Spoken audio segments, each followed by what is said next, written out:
Ladies and gentlemen, welcome back to UnSpun episode number 70. Today I'm excited to have our guest, Michael Cremo, here with us, and Jacob Duelman is joining us again as co-host today. And we've got a really good episode. We've been researching chronology and history for the last several weeks, and just going through and looking at how much history has actually been faked out there, and archaeology, etc. So we figured that having Michael Cremo on would be an excellent lead-in to this essentially this research that we've been doing and looking at just how broad this is. So Michael Cremo, welcome to the show. Good to be with you and all your listeners and viewers. Yeah, thank you so much for coming on. And Jacob, thanks for coming back. Thank you for having me. All right. Well, Michael, first off, I wanted to start off by, let me just pull this up here. I wanted to start off by just asking you a little bit about yourself and your background. Can you tell us about yourself? Well, I was born in 1948, and my father was an officer in the United States Air Force. Actually, he was in the intelligence service.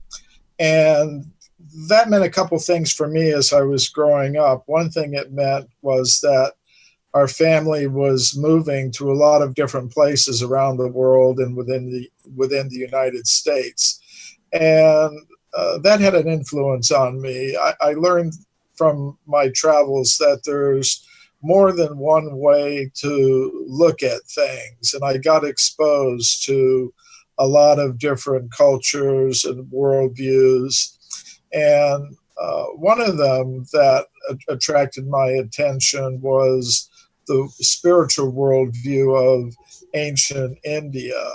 And as part of that, I began studying the ancient Sanskrit writings of India. And in them, I learned many things that were quite different from what I learned from my teachers in high school or... Yeah, what's your educational background as well there? Well, I grew up among people in the intelligence services, military service, diplomatic service. So when I was younger, people would ask me, well, what do you want to be when you grow up? What kind of education do you want to get? So I kind of went in that direction. I went to the George Washington University School of International Affairs in the 1960s. But I have to say, I got a little bit disillusioned with the idea of going into government. So I gave up those studies. But, my educational background was in international affairs and foreign languages. But I went off on another tangent. You could say I decided I wanted to take a more spiritual direction in life and not be tied down in the way I would have been if I had pursued these other ambitions that I had. So the foreign languages came in a little bit handy for me in my research as I got into it. But one of the things I learned from my studies of these ancient Sanskrit writings is that they contain the idea of extreme human antiquity, the idea that humans like us have a very ancient history on this planet, going back many, many millions of years, all the way back to the very beginnings of the history of life on Earth. And this was something, as I said, that was a little bit different from what I learned from my teachers in school. They were teaching the idea that humans like us appeared on Earth less than 200,000 years ago. They'd say before that, there were no human beings like us, just more primitive ape-like human ancestors.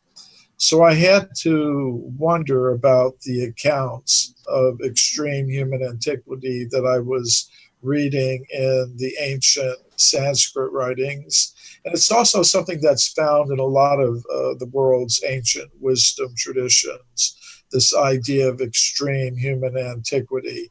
I had to wonder about these accounts. Are they to be taken as simply some kind of mythology, or is there perhaps some factual basis for them? So that's what got me looking into the history of archaeology. Of course, if you look in the current textbooks, you're only going to find the evidence that conforms to the now dominant theories of human origins and antiquity. But I decided I'm going to look beyond the textbooks. And here again, I may have been influenced by my family background. As I was mentioning a little bit earlier, I grew up among people in the military, the diplomatic service, the intelligence services, and I could understand from a very young age there is such a thing as concealed knowledge. Absolutely. I just wanted to ask you here, Michael, about the Piltdown hoax and the Piltdown man. Because this is just one little smidgen of fake archaeology that Pierre Teilhard de Chardin and others were behind, including Julian Huxley, etc. What can you say about that before we go into some of this other stuff? Because what we can see is that in the 1910s, they tried to manufacture evidence, and this is just one example to support this Darwinian theory. And then we see that this actual creation of fake archaeology. Yeah, they had an idea in the early 20th century to search for evidence for the Darwinian theory of human evolution, which involves the idea that ape-like creatures gradually became human beings. So they were looking for evidence for so-called missing links, fossil evidence for creatures that were kind of half human, half ape. Now, were they? Let me ask you a question. Do you think they were really looking for the evidence, or because people like Desjardins and these guys, they were actually working together with the group that was manufacturing the evidence and planning it around? Does it look like the intelligence community, so to speak, was planting that evidence at the time, like with Julian Huxley, or I suppose before then it would have been Thomas Huxley, who is obviously British intelligence, and then the Huxley grandchildren after them. Yeah. Well, what happened? You have to go back a little bit further. Darwin published his book, The Origin of Species, in the year 1859.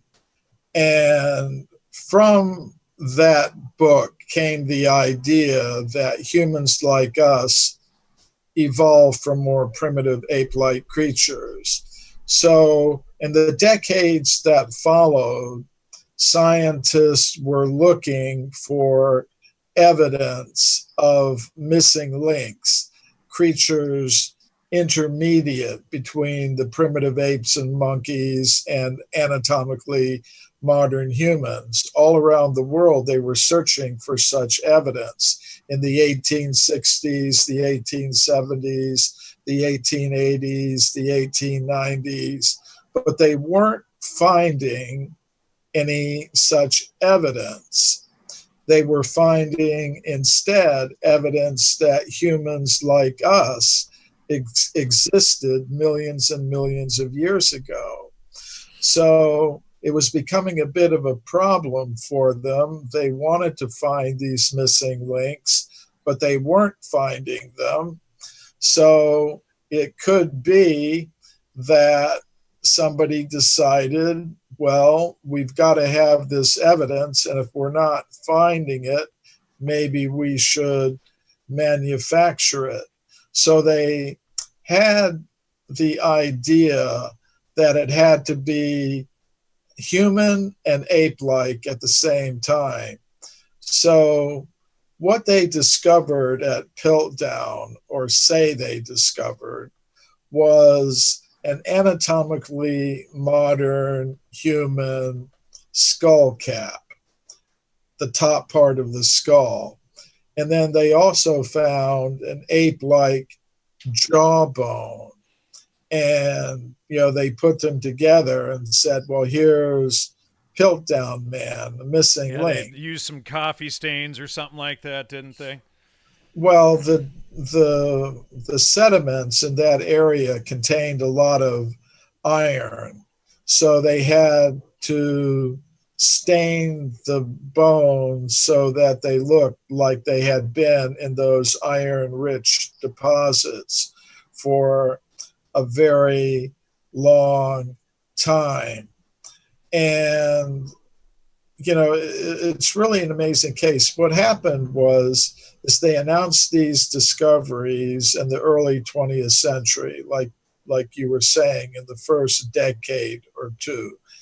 And they remained in the textbooks as evidence for human evolution until the 1950s, at which time they began adopting, the scientists in the scientific institutions began adopting another idea, which involved the jaw being more human at first and the skull more ape-like. They began promoting creatures like Australopithecus and others that were like that. So the Piltdown discovery no longer fit the version of evolution that they were promoting in the 1950s and 1960s. So you could say that they had to decide what to do with this Piltdown hoax, that somebody with a high degree of scientific knowledge had to be involved in manufacturing. The original discoverer wasn't a professional scientist. He was connected with one, Smith Woodward, Dr. Smith Woodward. But somebody with a high degree of scientific training had to be involved in order to carry out this hoax that fooled the scientific world for many decades, all the way from 1910 or 1915 up to the 1950s. But I would say that the exposing of the hoax was carried out really by the same people who had perpetuated the hoax. Absolutely. Because they had decided, well, it no longer fits. It didn't serve them. We've got a better idea of how to explain things. Let me just jump in there, because what I have is, and I've researched some of this. So Pierre Teilhard de Chardin is one of those who is claimed to have been involved in that. And of course, he was, wrote Julian Huxley, and I'm showing some material on screen here. Julian Huxley had written a introduction for one of his books. Of course, Julian Huxley was the founder of UNESCO, and that leads into a lot of other fake archaeology and UNESCO sites later on. But Julian Huxley, of course, is the brother to Aldous Huxley, who, of course, was both CIA and MI6, heading the CIA's MKUltra program. And then, Julian Huxley ran a lot of the eugenics programs for the British government, etc. And then, but their grandfather was Thomas Henry Huxley, and he was actually Darwin's bulldog or PR manager.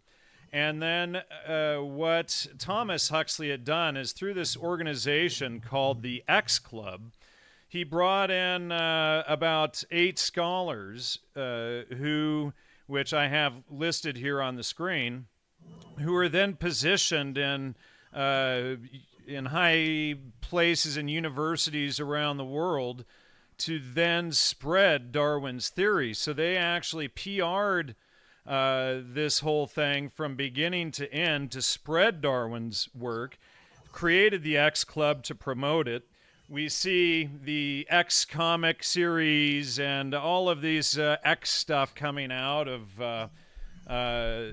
this creation of Thomas Henry Huxley's. So then, all of this social Darwinism comes out of that then justifies Julian Huxley running all of these eugenics programs and dysgenics programs against the public all over the world. And then that, justifies to Aldous Huxley to run the CIA's MKUltra program to, encourage millions of children to take drugs and to destroy lives. So, we can see the Huxleys involved at every level of this, from ancient to the present. Have you looked at Thomas Huxley and the X Club and how they promoted all of that? Yes, I had. And one of the first things they did was deal with the scientists who really came up with the theory of evolution, Alfred Russel Wallace. Darwin, as a young man, had gone on a cruise around the world on a ship called the Beagle. And it was during those years that he first began to form his theory of evolution, which was motivated by a desire to give a completely materialistic, matter-based explanation of who we are and where we came from. And, if you can define a person's existence in a purely material way, then their goals and values and objectives will in turn become extremely materialistic, which means they will think that to produce and consume more and more material things is the main purpose of human life. And that makes them good producers and consumers who are working for the benefit of huge international corporations and governments and things of that sort.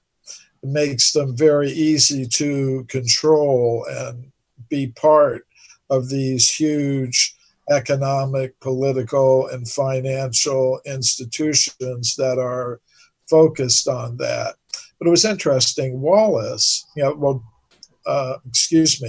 Darwin, after he got back to England after his voyage around the world on the Beagle, spent decades working on his book, The Origin of Species. He kept working on it and working on it. He never published it.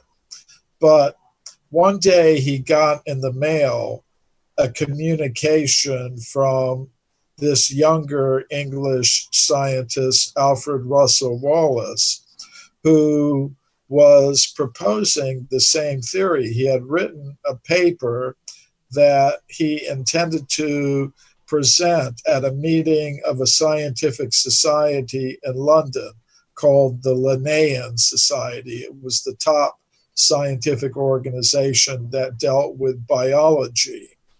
So Darwin was really shocked when he heard this, because he'd been working on his theory for decades. And here was this other scientist who'd come up with the same theory and was going to present it at a scientific society. And the way things work in the scientific world is the first scientist who presents a theory gets his name on it.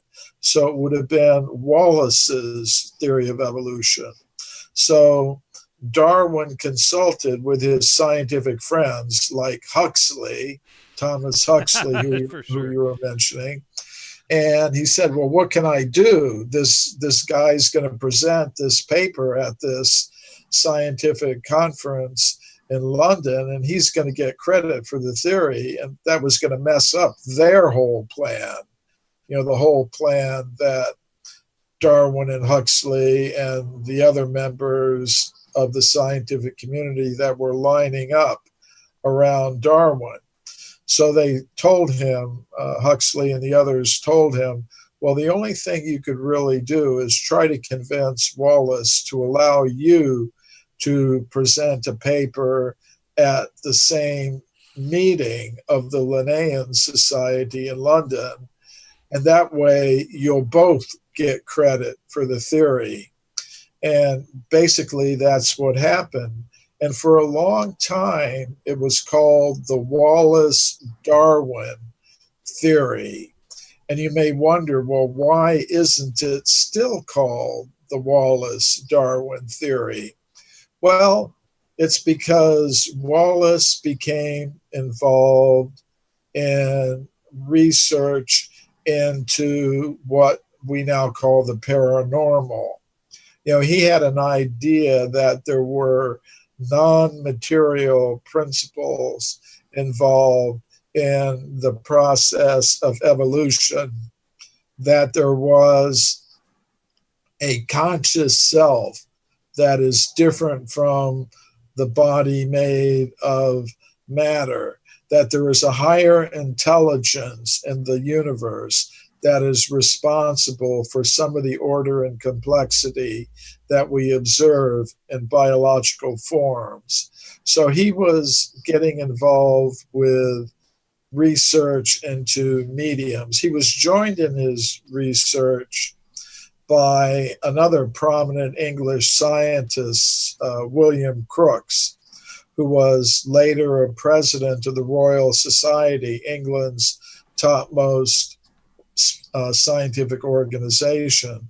So Crookes and Wallace were getting involved in this research into the paranormal, research into mediums who had psychokinetic abilities, telepathic abilities, and things like that. At least they claim to. You're right. At least they claim to. And that takes you into another whole area. Sure. So Darwin told Wallace, by getting involved in these things, by proposing these kinds of ideas, you're murdering our child, the theory of evolution. So Darwin and his scientific colleagues managed to sideline Wallace so that now the theory is just known as, Darwin's evolutionary theory, and it's extremely materialistic. It rules out the idea of any higher intelligence being involved in the order and complexity we observe in biological form. So right from the beginning, there was, so I am aware of Huxley. Right. Well, I wanted to ask you if you'd ever noticed how what it looks like to me is that in order to make Darwin's theory work, what they did was they took Genesis, and instead of it being 7 days, they stretched it out to billions of years, and then they just started at a big bang, and they said, well, grant me one miracle. Let's stretch it out to billions of years from a big bang rather than grant me one miracle. God created it in 7 days. Have you considered that, in order to fit Darwin's theory, they needed the big bang to create this time to then fit everything into? Yeah, I've considered that. I mean, just from my personal point of view and the kind of commitments I've got, I don't have a problem with the long time spans.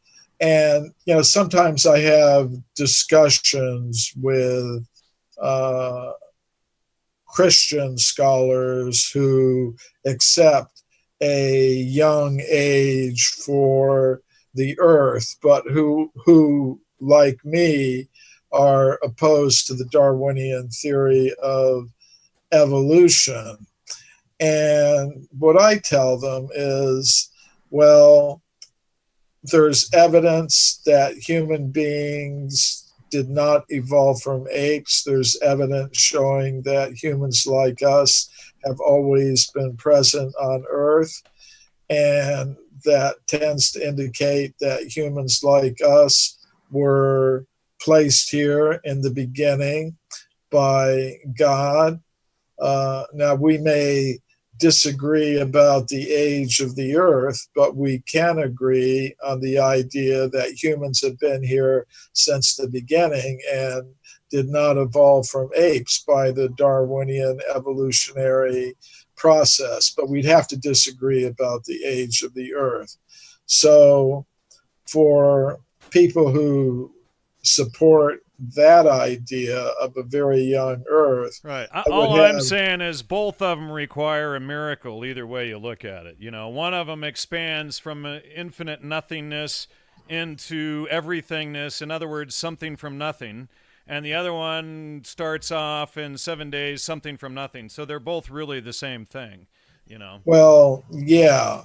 Although I would say even the supporters of the modern Big Bang cosmology don't propose that it came from literally nothing. Well, I mean, they don't admit it, but yeah, we don't need to go too far into it. I didn't want to segue too much there. Well, we can set that aside. Yeah. I interviewed a TV evangelist from Canada a number of years ago by the name of Ian T. Taylor, and he had been doing a lot of research on Darwin and Huxley. Are you familiar with his work at all? No, I'm not, but I'm always willing to learn. It's one thing I like about coming on shows like this is sometimes I learn things I didn't know before. Yeah, I think his book was Into the Minds of Men. Let me see if I can find it up here on the website. It's been a while, but anyway, we can talk about something else. I'll just show it on screen here. But yeah, it was years ago I interviewed this guy, and I was just beginning to investigate the Huxley family. And somebody turned me on to this guy, Ian T. Taylor, and it's Into the Minds of Men, Darwin and the New World Order. And he had been, he had spent a lot of time, I tried to keep the conversation away from, his religious views as much as possible and just focus on his research on Darwin and the Huxleys. But he had, fantastic research, and we actually read I think we read a chunk of his book on the air, etc. But, after the show, I can, send you a citation for that. But, I just wanted to, mention him and see if you had ever come up with anything there. Did you have anything you wanted to add there, Jacob? You looked like you wanted to say something. I'm actually kind of curious if we could go into some of the primary source material that Michael has kind of found about some of the ancient roots of mankind and kind of lead us down a path where we can kind of see some of the history that might have been lost to us over time and maybe filtered through some of the knowledge filters that we come across in our own research and your research as well. Well, I mean, one of the cases that really fascinates me is the California gold mine discoveries. In the 19th century, gold was discovered in California. Miners came there to get it. And they were digging tunnels into the sides of mountains like Table Mountain in the Sierra Nevada mountains near the town of Sonora in the gold mining region. And deep inside these tunnels, the miners were finding human bones and human artifacts. And what makes these things interesting to me is they were finding these human artifacts in layers of rock that modern geologists tell us are about 50 million years old. They date back to the geological period called the Eocene. So that's really pretty amazing. Most scientists today believe that humans like us, humans capable of making these artifacts, came into existence less than 200,000 years ago. So there were many reports like this from the California gold mining region, and they came to the attention of Dr. J.D. Whitney, who was the chief government geologist of California. And he carefully investigated all these cases, went out to the sites, talked to the discoverers, did his own research, and he published a massive book about these discoveries. It was published by Harvard University's Museum of Comparative Zoology in the year 1880. The title of the work is The Auriferous Gravels of California. And auriferous means gold-bearing gravels. So he was in this report telling about all these discoveries of human bones and human artifacts in these gold-bearing deposits in the California gold mining region. So he was a prominent scientist. His original report was published by prominent American university, Harvard University, so it was an academic document, but we don't hear about these discoveries very much today because of the process of knowledge filtration. And the scientist most responsible for the knowledge filtering in this particular case was Dr. William Holmes. He was an anthropologist working at the Smithsonian Institution in Washington, D.C. And what he wrote was this. He wrote, if Dr. Whitney had understood the theory of human evolution, he wouldn't have come to those conclusions despite the imposing array of testimony with which he was confronted. In other words, if the facts did not support the dominant theory, they shouldn't have been published. They should have been forgotten. And, wow. and Holmes exercised his authority to actually do that. So these discoveries made by Dr. Whitney and reported by him to the scientific world were filtered out. They were ignored, forgotten, dismissed on very flimsy grounds. And that's how the knowledge filtering process operates. And if this happened just one or two times, well, maybe you could overlook it. But what I showed in my book, Forbidden Archaeology, is that this has happened hundreds of times where archaeologists, geologists, and other scientists have found human bones, human artifacts, human footprints, millions of years old. It's actually reported in the primary scientific literature, but you don't see it mentioned in today's secondary literature, textbooks, and things like that. And this dating is this is based off of the geology, so it's based off of going on the layers of rock, and it's not like carbon dating or anything like that. I just want to make sure we get that specific. This is right. Well, and speaking of carbon dating, from here, Michael, I do want to segue into carbon dating. Okay, let's segue into carbon dating. Well, I wasn't sure if you were finished there, so if you wanted to finish up.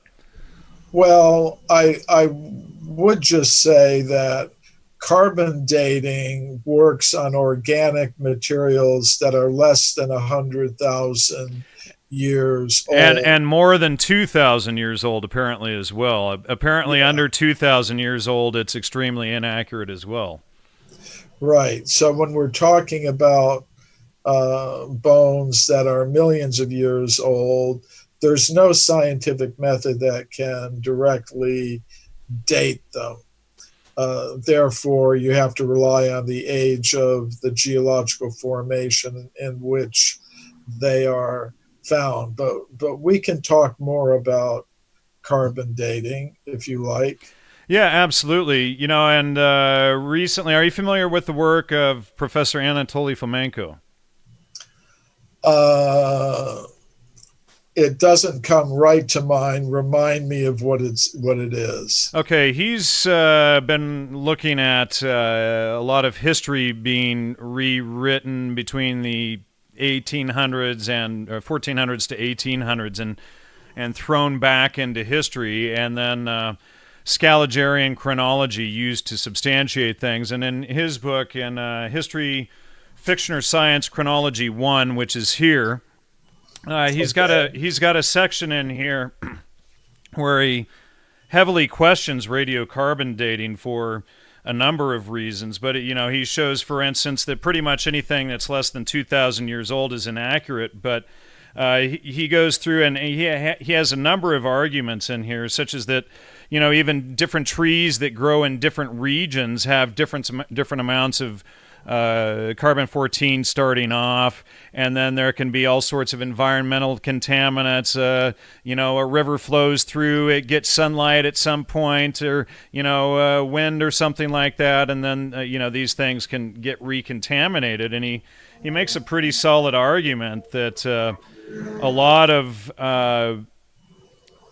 archaeological finds that they use radiocarbon dating on are inaccurate because of these various different things. And you agree that radiocarbon dating is flawed, right?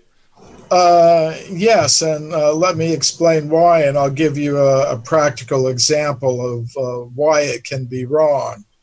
The radiocarbon method is based on the idea that there are two kinds of carbon in living things. One isotope of carbon is carbon-12. It's not radioactive. The other one, carbon-14, is radioactive. When something's radioactive, that means over time it decays into other elements. It's no longer carbon. It decays into other elements. So when a living thing dies, the amount of carbon-12 in it remains the same, but over time, the carbon-14 in it gradually decreases by what they call half-lives, that after a certain amount of time, only half of the original carbon-14 is there. The half-life of carbon-14 is roughly 5,000 years.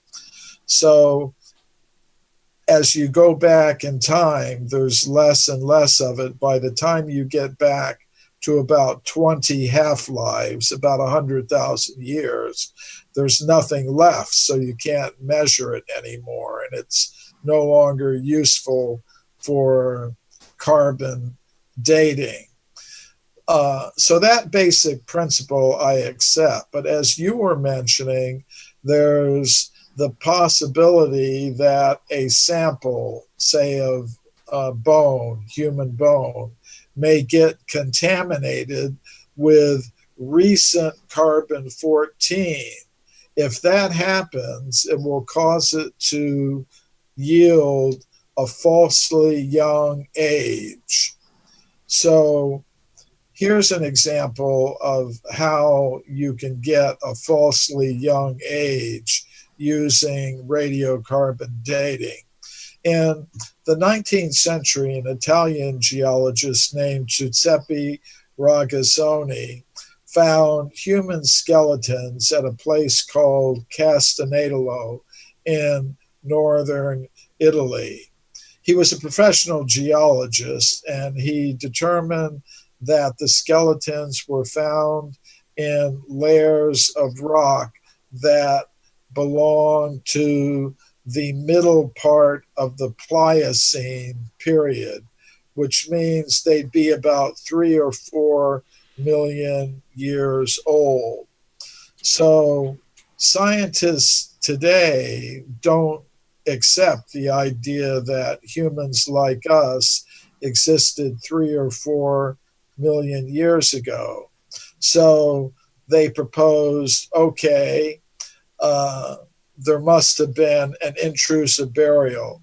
In other words, somebody had died on the surface a few thousand years ago, and then they had dug a grave and they had put the skeletons down into those very ancient layers of rock and then filled up the grave. And that's why Ragazzoni thought he had found anatomically modern human skeletons in layers of rock 3 or 4 million years old. But Ragazzoni said to these critics, well, if it had been a burial, then the layers of rock above the skeleton would have been disturbed by the digging of the grave. And he said he looked very carefully as he was taking the skeleton out of the ground, and he could see all the layers of rock above the skeleton were intact and undisturbed, which means the skeletons really were as old as the layers of rock in which they were found. Now, in the 1960s, some English scientists decided to test this idea by doing a radiocarbon date of some of the bones that had been discovered at Castanedolo by Dr. Ragazzoni. So they did their radiocarbon dating in the 1960s, and they determined from that date that the bones were less than 10,000 years old. But, when I was doing my research for my book, Forbidden Archaeology, I had my research assistant get in touch with the scientist who had done the radiocarbon dating and asked him if he had taken into account the problem of contamination of the bones with recent carbon 14. And that could have happened in many different ways. It could have happened when the bone was in the ground. It could have gotten contaminated with recent carbon from ground. Yeah, what if a plant grew in it, years later, and the plant left something behind, or anything could really contaminate it, couldn't it? Or it could have happened in the museum where they had applied preservatives, organic preservatives, to the bone. Or, there were a lot of different ways. And he admitted that no, they hadn't used at that time in the 1960s the kind of purification methods that could possibly have removed the contaminants that could have contributed so that's a case where I think you've got some bones that were found by a professional geologist in a formation almost 4 million years old, but where you have a radiocarbon date that gives it a falsely young age. So, yeah, this problem of falsely young ages arrived at by the radiocarbon method does come up. And I think these limitations on the accuracy of radiocarbon dating do have to be taken into account, because sometimes people will just hear, a radiocarbon date was done on the Castanedolo skeleton bones and showed they were recent. And basically they, we can't argue with radiocarbon dating, end of discussion, right? Yeah, that's where the thinking stops. Is that correct? Yeah. Now, I'm not saying all radiocarbon datings are Sure. wrong. Well, let me And just, I want to add one thing here, Michael, because Anatoly Fomenko in this book, he argues that for recent history, which is anything, let's say, within the last 5,000 years from, let's say, the beginning dynasties of Egypt, or maybe 6,000 years to present. He shows that all of that is based on Scaligerrian chronology, and that basically it's this it's basically like a circular argument, like they're all substantiating themselves based on proven Scaligerrian chronology, and then he's written over 100 books exposing Scaligerrian chronology as a fraud. yeah, uh, I'll There's just something is banging there. I'm not sure what that yeah, is. I don't know. It's somebody in the next apartment, I think. Oh, I see. Okay. Putting up a picture or something. I could That's what it walk says. over and tell them to knock it off. That's all right. But Hopefully they'll I'd stop have to- soon. I'd have to. Looks like it had stopped. Yeah. So I just have to admit that in my research, I'm dealing with the deeper regions of history. Extreme human antiquity is the main topic that I deal with. And I know there are a lot of anomalies in terms of the more recent areas of history going back, for tens of thousands or 50 or 100,000 years. I know there's problems in that area as well, but I'm not as well informed about them. I mean, my main research has been in the area of what I call extreme human antiquity. Right. Okay. But I agree that there are misunderstandings even about the more recent periods of human history, where you would think historians and scientists and archaeologists should have a better handle on it. Right.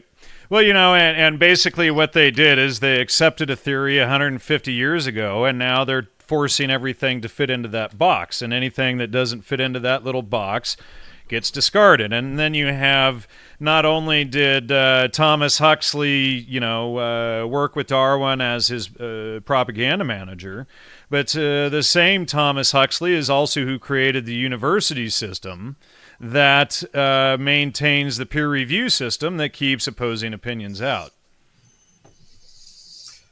Yeah, I mean, there's a whole establishment that's involved in this knowledge filtering process, which I think is why you find a lot of the researchers who are investigating this whole thing are on the outside of those scientific and educational institutions. They're doing their work independently or with the support of small institutions and individuals who patronize their work.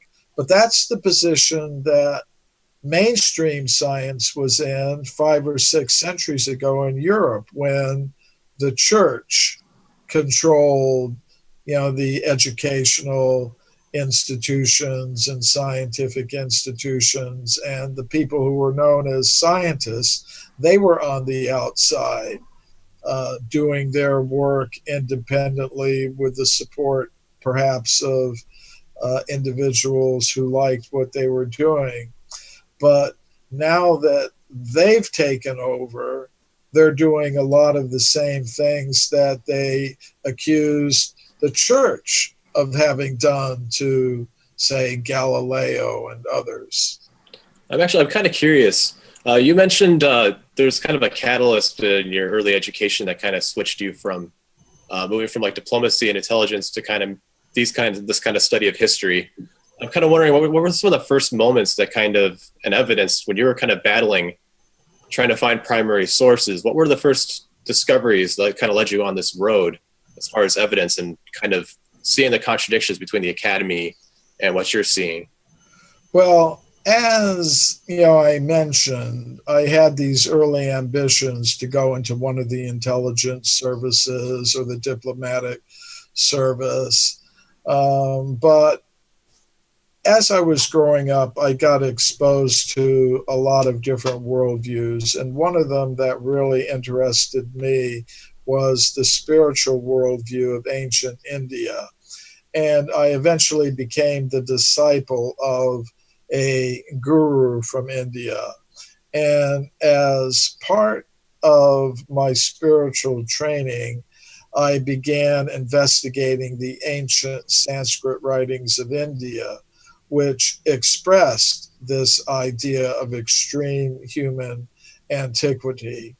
Without that, I wouldn't have had any reason to question what my teachers had told me in high school and university about history. I simply wouldn't have had any reason to doubt what they were saying or question what they were saying. It was only when I was exposed to an alternative point of view that I began seriously thinking about these things. Say this idea of extreme human antiquity. Was it something that I should accept simply on the basis of some statements in some ancient writings, or was there perhaps some physical evidence that supports this idea of extreme human antiquity?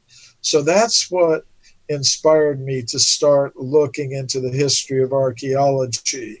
And when I started that research, I really didn't know what I would find. Maybe I wouldn't find anything, but I decided I have to look.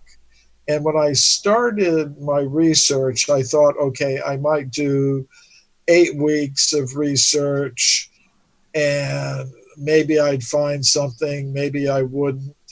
But let me at least start it. But when I started the research into the original sources, what I call the primary scientific literature, I divide the scientific literature into 2 parts, primary and secondary. Primary scientific literature means original reports by archaeologists, geologists, paleontologists, other scientists who are digging into the earth, published in the professional scientific journals, peer-reviewed literature.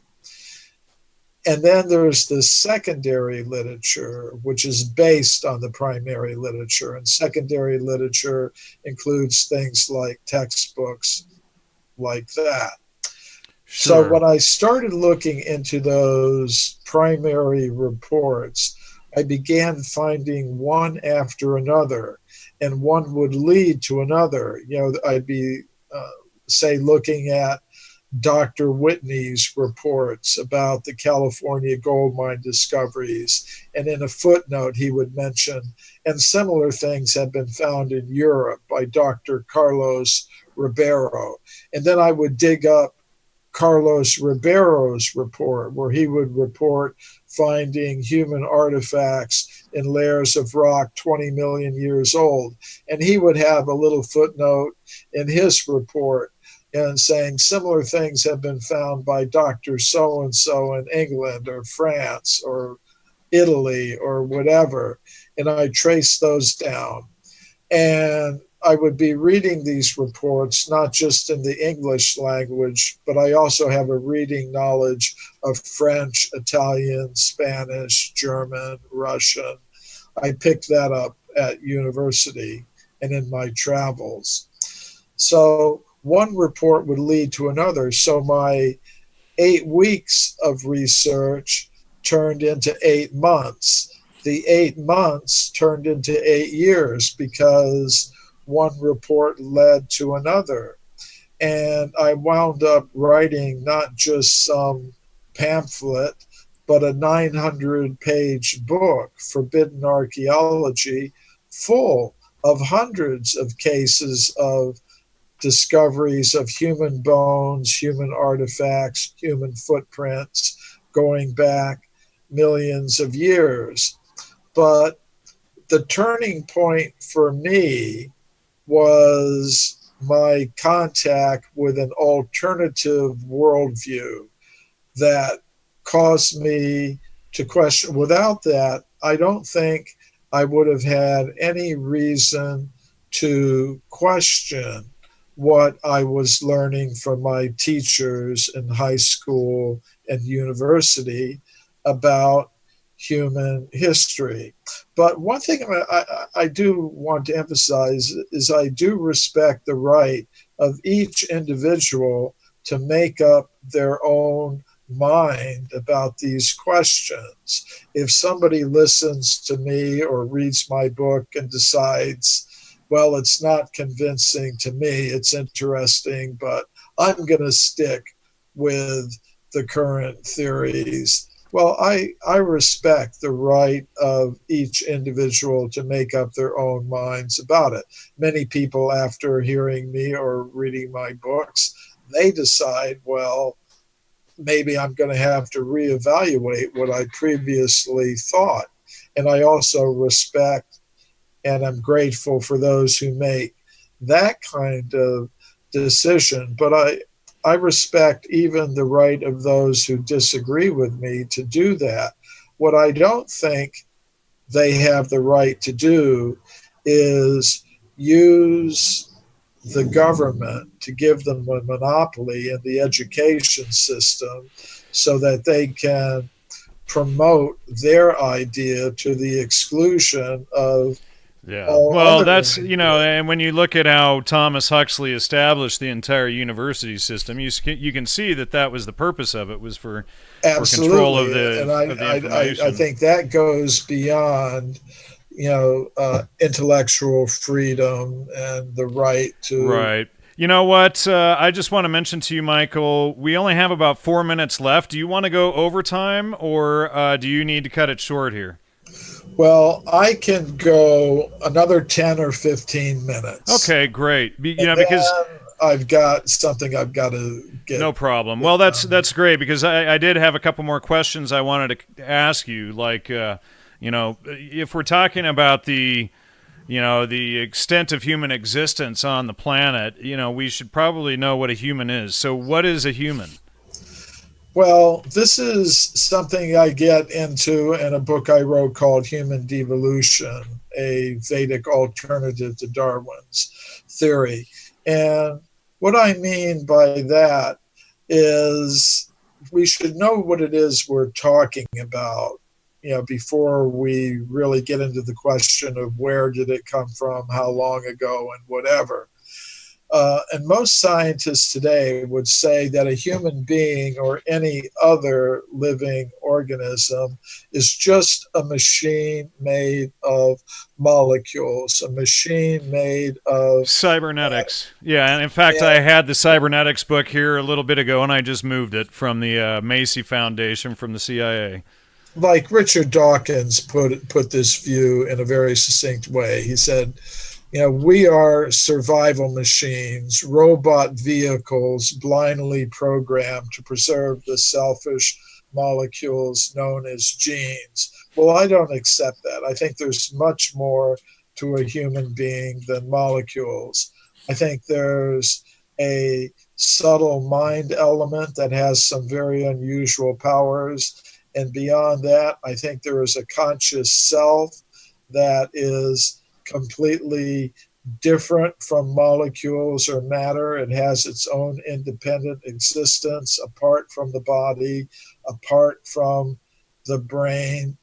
And I would say that's what we really are. We are, each of us, a conscious self that has a non-material origin beyond the world of matter. Matter, in my view, does not produce consciousness. Consciousness has its own independent existence. It can come into association with matter, but matter does not produce consciousness. And I think there's a whole body of scientific evidence that supports this idea that the conscious self can exist independently from matter. It comes from medical studies of out-of-body experiences, psychiatric studies of past life memories. Well, the issue there though becomes, are these people hallucinating or what? I do hesitate with primacy of consciousness in some respects. I do think that there is a third answer there, but sorry, I didn't mean to interrupt you. Go ahead on that. Well, I mean, like I said, I respect the right of each individual to come to their own conclusions about these things. But for me, it's a pretty persuasive idea that there is a conscious self that can exist independently from matter. And you're right, in terms of the scientific evidence, you do have to take into account, the idea that people are hallucinating or imposing their own views on things. And I think there have been rigorous scientific studies carried out that take all of those factors into consideration. But I'll have to look more close. I've seen a lot to the contrary, how a lot of that has actually been used by the intelligence community to keep people from believing that they can actually look for answers and find truth and trust their own five senses, like with quantum physics and things like that. Years ago, I had a gentleman on by the name of David Harriman who wrote a book called The Logical Leap, and he had done extensive research, for instance, exposing that large portions of quantum physics were a huge fraud based on false premises. And he did a 6-hour lecture going through and analyzing the false premises that it was built on. So, they had basically constructed, from his presentation, it basically constructed a whole house of cards on false premises. But my point is that's possible. I don't accept everything about quantum physics or string theory or right, exactly. I mean, it's got huge problems, but that still doesn't mean that Darwin's theory is correct. I'm not arguing that by any stretch of the imagination. I'm just arguing against primacy of consciousness specifically because I've seen how the intelligence community for generations has used primacy of consciousness for mind control. I mean, like Aldous Huxley put it, you get people to love their servitude, and one of the best ways is mysticism. I often tell the audience mysticism is the tool of tyrants, because it's so easily used. But that at the same time, I'm not at all saying I'm an atheist, right? What did create the first spark of life? I don't even pretend to know. Where did humans come from? If I said I knew, I would be lying. We don't know how old we are. We don't know where we came from. We can say, oh, UFOs, aliens brought us, but that's just passing the buck down the line. It's like, okay, where did the aliens come from then? So eventually, we just have to admit, I really don't know. That's a safe position. But I think the one thing that we do know is that we are conscious and we are individuals and we are persons. That's the most real fact of our existence. It's something we can't really deny. It's the most, we all have direct experience of it. It's not a belief. So I guess we're just going to have to disagree about the consciousness-based nature of reality. Now, I'll concede to you that people can use ideas about mind and consciousness to impose exploitative systems on people. Absolutely. But I think it's also possible to use the fact of consciousness and individuality and I agree. I think we're arguing the same. Institutions. I think we're arguing the same thing, but from slightly different. I don't think we're quite understanding. You know, basically, what I'm arguing is that remaining consistent with reality reveals the same things that we're looking at. That that there, is I can't even pretend it. All I know is when I go outside and I see it, I'm in awe of it. It's when you think of life crawling out of a bucket of chemicals, and then all sorts of problems appear. Like, well, since life eats other life. How many life forms crawled out of the bucket at the same time? Out of the primordial mud puddle, for instance. And you would have, it clearly, then this proposes a major problem, because then you have to have many, who knows how many life forms crawling out of that bucket of chemicals at the same time in different forms. And then they'll argue, well, plants came first, and then other simple life forms that weren't plants and weren't stationary. So it gets pretty tricky, and and still there's that whole issue of the spark of life. I just don't claim to know. That's all. Okay. So, in your opinion, though, where did humans come from? Do you have any idea? Well, I don't know if it'll be persuasive for you, but I'm defining myself as a conscious, individual, personal self. And that suggests to me that the source of all conscious, individual, personal selves must also possess those qualities of being conscious, individual, and personal. I mean, you could call it God, but sometimes when people hear terms like soul and God, they think, well, that's religion, that requires belief. That's why I prefer to speak in terms of consciousness, conscious self, because everyone can understand that.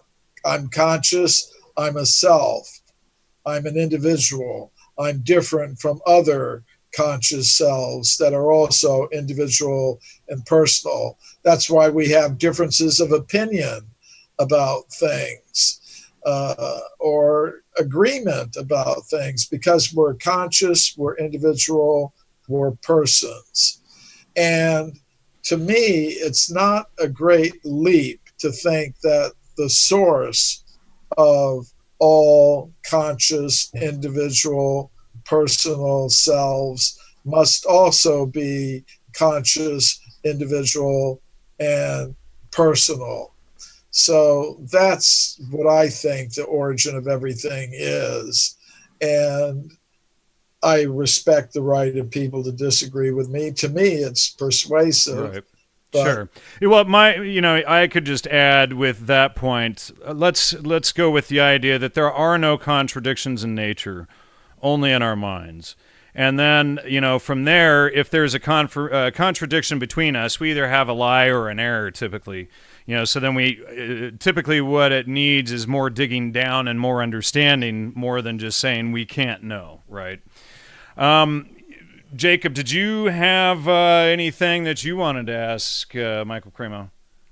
Well, there was something that was on my mind, but it just kind of lost me there as you were going through the primacy of consciousness.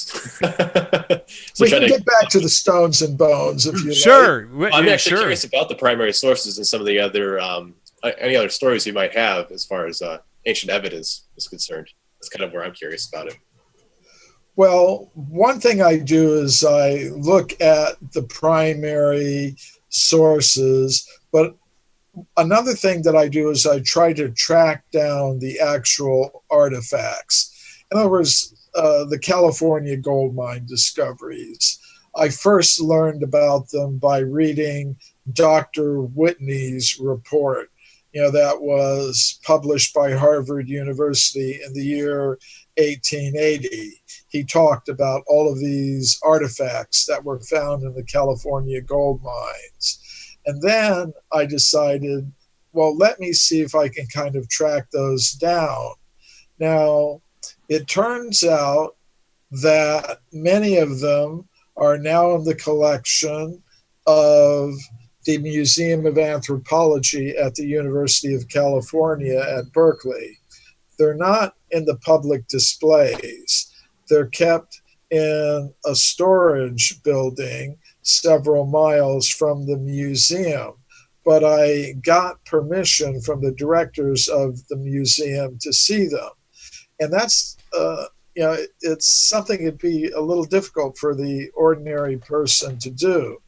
I mean, what I had to do was get in touch with the museum collection directors and make a research request.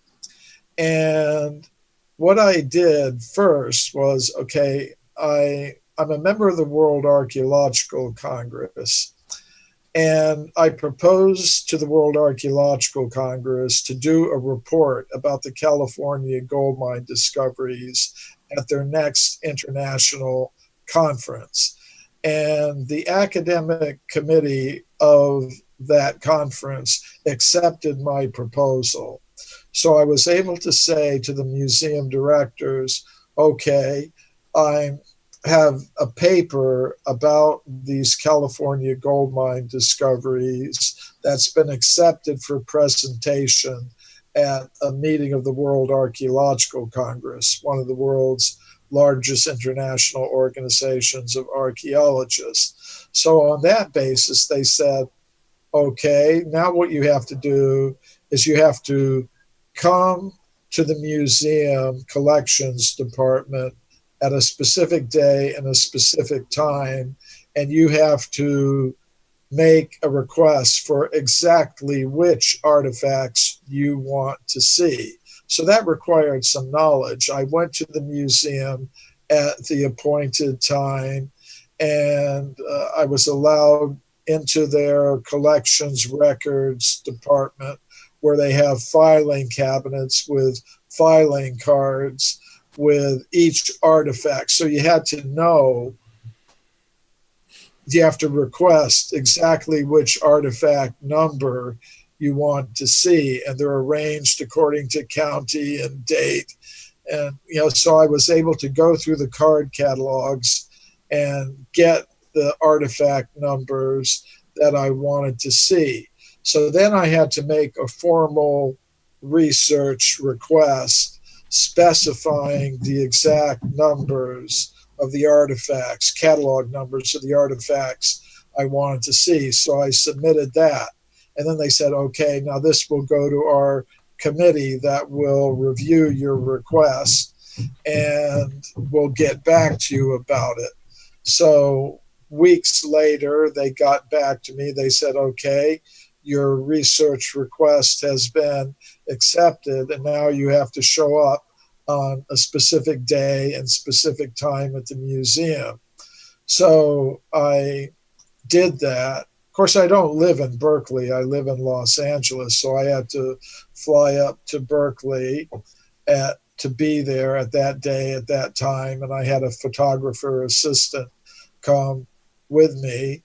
And we were accompanied by a museum official to the place where these artifacts are stored, which I said is not in the museum itself, but in a storage building several miles from the museum. And you had to go through all kinds of security to get into that place. And then I was actually, they had brought them out, to a table in one of the rooms in this building, and I was able to actually see them. So that was really amazing to be able to, okay, I had originally learned about them in Dr. Whitney's report and published in 1880. I was able to track some of them down to this museum. I was able to get permission to see them, and to actually see them was really pretty amazing. And then I went into the mountains of California And many of these objects were discovered in gold mines at Table Mountain in the Sierra Nevada mountains near Sonora. So I went out there and I was able to relocate some of the gold mining tunnels where these objects were originally discovered. So that's the kind of work I do, digging up the archival evidence, the old scientific reports, get into the museum collections to actually verify that they still exist, and try to relocate the exact places where they were discovered. So I think that's going to bring me to the end of my time that I have available for Great. the show. It's been an honor to see you, and thanks for coming, Michael. with before we let you go, Michael, why don't you give out your websites and all of that good stuff? Okay. My website is mcremo.com, mcremo.com, and there people can order my books like Forbidden Archaeology, Human Devolution, and so on. Actually, there's a special offer for people who order my latest book, My Science, My Religion. They will get, along with that book, a free copy of Bhagavad Gita, which is one of the ancient Sanskrit texts. And they can also find on that website an interview link where they would, if they went today, they would see this show announced. And then there's also a schedule link, which has my upcoming public lectures. So that's mcremo.com. A little later this year in July, I'll be speaking at Mount Shasta in Northern California about my work. So information about that will be on the schedule link at mcremo.com, mcremo.com. All right, great, Michael. I really appreciate it. I appreciate your time also, Jacob. Michael, the audience is giving you tons of thanks. Just all thank you for the great show, scrolling up the screen there over and over. Yes, thank you. So, audience really enjoyed you. We'll have to have you back sometime and go into more of this. I appreciate your time. Have a great night. Thank you very much. All right, ladies and gentlemen, thank you so much for joining us, and we'll see you next week, Tuesday at 5 p.m. Take care.